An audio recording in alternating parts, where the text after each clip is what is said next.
Hello, ladies and gentlemen. Today I am bringing you one of the most famous chess games in history. It is called the Opera Game.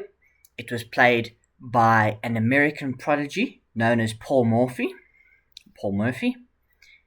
and it is one of the craziest games of chess. It's not a very long game, and it is one of the most instructional games that you can watch. It is taught in every classroom. Almost every good chess player knows of this game. All the grandmasters memorized it.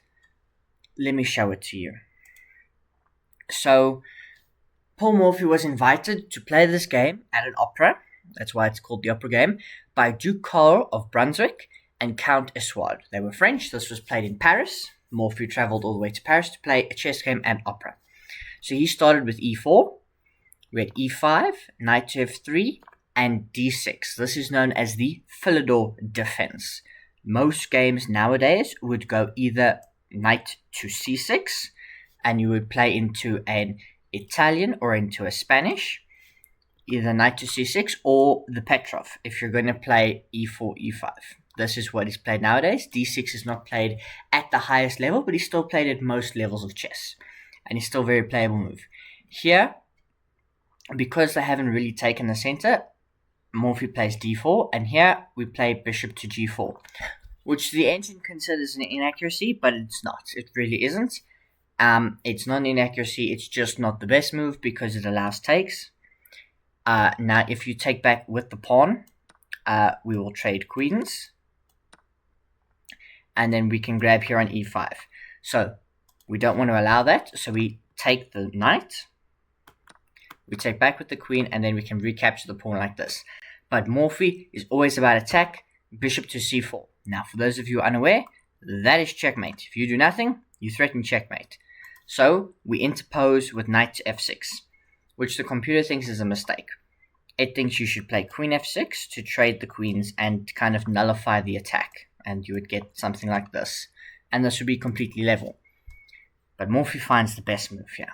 After knight to f6, queen to b3. It looks so silly, but your queen's gone on the diagonal, and now it's gone there.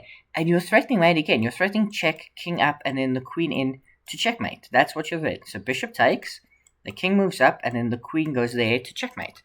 So you have to play queen e7. Now some of you might be aware, this looks like a free pawn. It's not, because we forced the queen trade. Because check, check, and then the bishop recapture. So it's not a free pawn. So instead, Morphy plays knight to c3, active, getting all his pieces developed. Now they play c6. Now the queen sees the b7 pawn, because remember the knight would have been in the way, so this wouldn't have been check anymore. So now we pin the knight to the queen.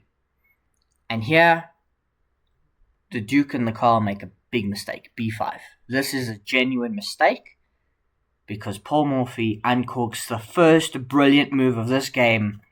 Knight takes b5.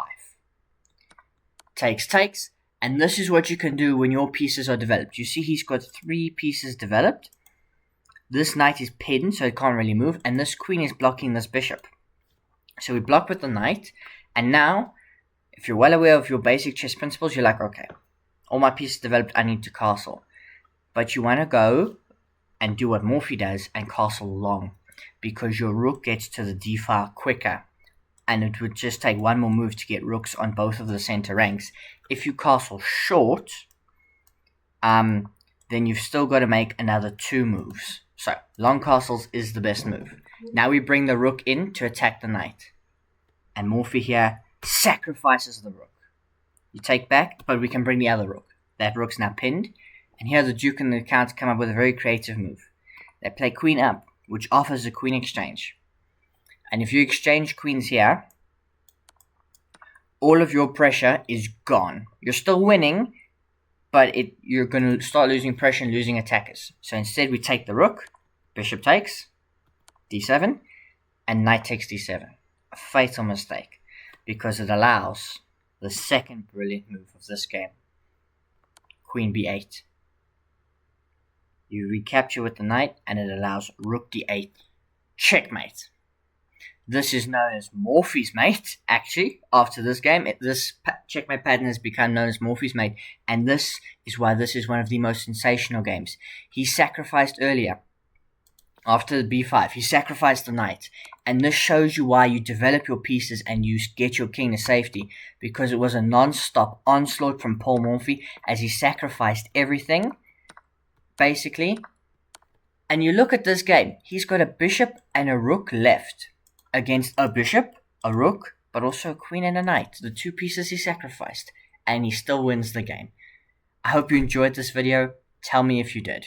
Tell me your most famous games, and tell me what games you want to see me cover. Until next time.